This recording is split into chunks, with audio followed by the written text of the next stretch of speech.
Ari nga yung kaganapan kahapon at kasabay nga nito ang pamimigay namin ng 50 pieces na burger sa aming mga kapitbahay. Are at pagpatak nga ng alas 12 ay nagsimula na nga akong mag-asikaso din para nga sa ipamimigay naming 50 pieces na burger sa aming mga kapitbahay. Para sa mga nagtatanong, ang gamit naming pati diyan ay yung Gemma. Ang bili nga namin doon ay 40 pesos at 8 na nga yung laman. Bali ari nga pa-burger natin ay bigay nga lamang sa atin ni San Pablo Stainless Product. Bali binigyan nga ako ni Madam Dia ng pera. At bahala na nga raw daw ako kung aan. At dahil ako naman ay mabait na kapitbahay at mabuting Kristiyano, ay sabi ko ipamimigay ko na nga laang huayaw. At ayan ay kaganda nga na ring oil spray nga na aking nabili. Pwede nga yung i-spray at pwede nga ring i-bubok. Nakakatipid nga talaga ako sa mantika kapag ka nga ginagamit ko iyon. Kung gusto nyo nga rin nun, ilalagay ko na nga lang sa comment section ng At ayun nga, naprito na nga namin lahat nga ng pat. Kaya naman aret nagpainit na nga kami din ng tinapay. At kapag ka nga gay ang pamigay, hindi na nga kami naglalagay ng gulay. Hindi naman sa nagtitipid kami. Gawa ng minsan, baka baga bata ang makatanggap ay hindi naman nagsisikain ng gulay, digi masasayang lang. At ayan, si Balot nga ang aming buwan naman. Kahit hindi pa nga namin tapos lahat, ay namimigay na nga kami sa aming nakikitang dumaraan. Kaya pati nga rin si Kuya Julay at aring ang aking pamangkin ay binigyan ko na nga rin. At are, pinagpatuloy ko na nga yung aking ginagawa dito. Nilalagyan ko nga pala rin ng yellow sauce. At ang hindi naman nga plain na plain aring ating burger. Are at dumaan nga dito si Chong, kaya naman are at tinawag ko nga muna. Pagka-post ko nga para sa free burger, are nga at nagsipuntahan na nga din yung mga bata. O ay di kay magaling-galing na nga laang talaga kapag nakapalaw nga ang inyong mga ina-ina sa akin. Tas are, kumuha nga rin si Tutoy dahil nabasa nga daw niya ang aking post. Aba ay na-miss ko nga talaga yung garning pamimigay dahil wala na nga ulit nag-sponsor sa akin. Ay sabi ko nga sa mga batang are ay may free silang burger basta sila ay magpapabidyo sa akin. Pinagtatawag ko na nga rin aring aking mga kapitbahay at baka naman maubusan. Pati nga aring aking kapatid na si Spider-Man ay binigyan ko na rin. Nung nakaraang February nga talaga ay napakarami nga nag-sponsor sa atin pero ngayon ngay aring ay pa isa pa lamang. Aba ay tunay naman nga sadyang nakakamiss nga yung gayon. Ayan, pati nga aring Shopee Rider ay tinawag ko na nga para mabigyan nga ng free burger.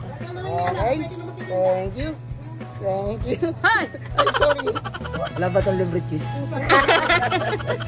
Saglit lang din naman yung 50 pieces na burger at naubos nga rin agad. At ayan, pupunta naman tayo sa actual bentahan nga natin ngayong araw. At may umorder nga dito ng 5 hotdog sandwich. Solo order nga lang ito at hindi nga nakapake. Ang benta nga namin diyan ay 35 pesos ang isa. Isa nga din ito sa bestseller nga dito sa aming meriendahan. Next naman ay 5 Coke float nga yung in-order din. Abay talaga namang napakabenta nga nito ngayon. 39 pesos nga yung benta namin diyan at 16 ounce nga ang size ng cup. Tapos sunod namang order dito ay isang overload, isang cheeseburger at isang regular lang na burger. Yung regular na burger nga binebenta namin ng 27 pesos. Yung cheeseburger naman ay 35. At yung overload naman o yung may itlog na may cheese, na may patty ay 47 naman yung aming benta noon. Tapos eto may umorder nga dito ng isang pabibo package at isang ligalig package. Sunod naman ay isang juice with fries with cheese stick na nagkakahalaga nga ng 35 pesos. Tapos din nga kami nagpa-take out nga